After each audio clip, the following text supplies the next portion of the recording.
The music world's been paying tribute to an extraordinary musician, Terry Hall, who's died at the age of just 63, the lead singer of The Specials. He's remembered as one of the greats, part of that movement in the late 1970s when pop music reflected the times, instability, unemployment, racial tensions, urban decline. Well, let's join now music documentary maker and a former colleague of mine, Charlie Thomas, who remembers the band. Well, Charlie, great to see you. And indeed, we should reflect the Specials really were special. We think of Ghost Town particularly. It recalls an era of time.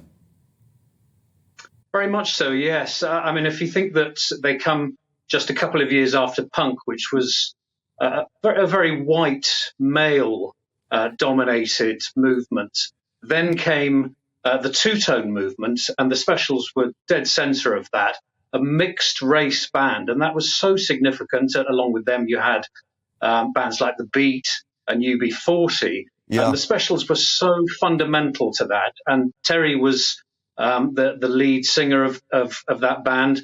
He didn't write the songs for the Specials, but somehow he inhabited those songs so authentically. And they just captured a moment in time so brilliantly, particularly with Ghost Town, which I think is one of the greatest number ones of all time. Absolutely. And we've got people from Boy George to Elvis Costello paying tribute. But it was the social comment as well. Of course, we remember it was Thatcher's Britain when there was real great social unease, and music reflected that at the time.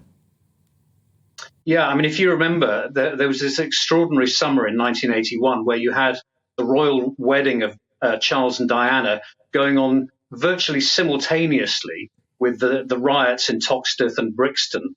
And Ghost Town just captured that moment absolutely perfectly. And there was kind of nowhere to go after that for the band. And, you know, there were 7 of them. And I think Terry, as I said, hadn't written for them. And he had a great creative urge to get some of his songs out there. So went off and formed Funboy 3 with 2 ex-members of the Specials. And that's when we saw his great ability to write very poignant and striking lyrics.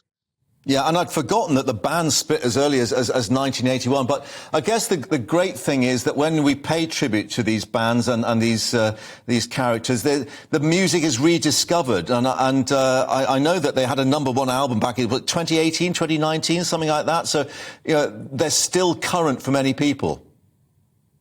Yeah, very much so. I think there was a lot of people, myself included, who were very sad that they broke up so early because they felt like there was so much more potential there. And I mean, Funboy 3 were a terrific band themselves, slightly lighter, although there were some darker moments in that as well. But Terry, I always felt he looked quite intimidating on stage, but when you actually spoke to him, he was very mild-mannered, quiet.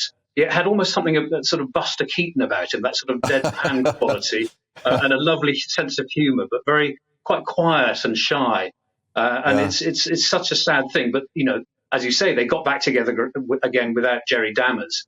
And there was so many fans out there who were so pleased that they did that and sent their album to #1. Yeah, and he went on to help Lily Allen and Damon Albarn, which is not a bad legacy, is it, along the way?